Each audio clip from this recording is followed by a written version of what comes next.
दुनिया की सबसे अहम समुद्री लाइफलाइन माने जाने वाले हॉर्मुज स्ट्रेट को लेकर ईरान से एक ऐसा बयान आया जिसने पूरी दुनिया का ध्यान अपनी ओर खींच लिया।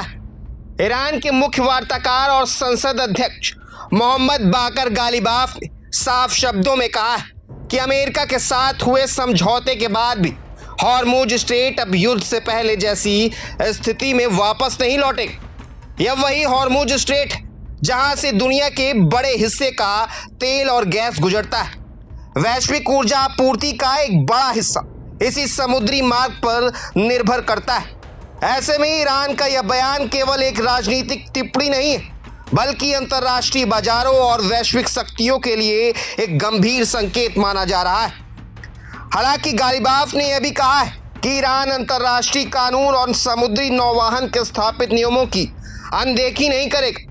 यानी ईरान ने एक तरफ सख्त संदेश दिए तो दूसरी तरफ यह भरोसा भी दिलाने की कोशिश की कि समुद्री मार्गों की सुरक्षा और अंतर्राष्ट्रीय नियमों का सम्मान जारी रहेगा। इस बीच अमेरिका और ईरान के बीच युद्ध समाप्त करने की दिशा में एक बड़ा कदम उठाया गया है।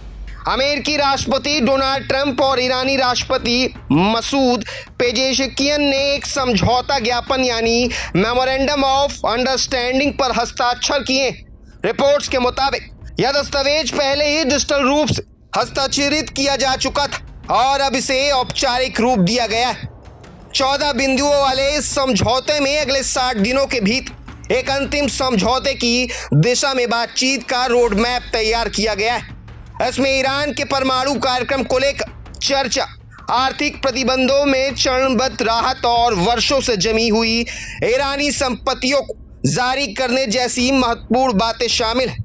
लेकिन सवाल यह है कि अगर समझौते की दिशा में इतनी सकारात्मक प्रगति हो रही तो फिर ईरान ने हॉर्मुज स्ट्रेट को लेकर इतना कड़ा बयान क्यों दिया।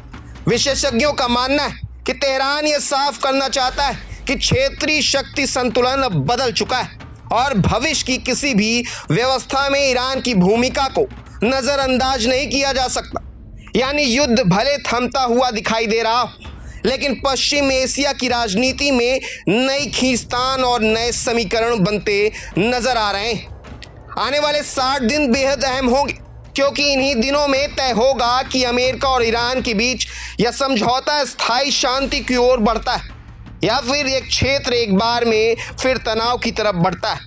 फिलहाल पूरी दुनिया की नज़र हॉर्मुज स्ट्रेट पर है, क्योंकि यहाँ होने वाली हर हलचल सिर्फ मध्य पूर्व ही नहीं बल्कि वैश्विक अर्थव्यवस्था, तेल बाजार और अंतर्राष्ट्रीय राजनीति को प्रभावित करने की क्षमता रखती है।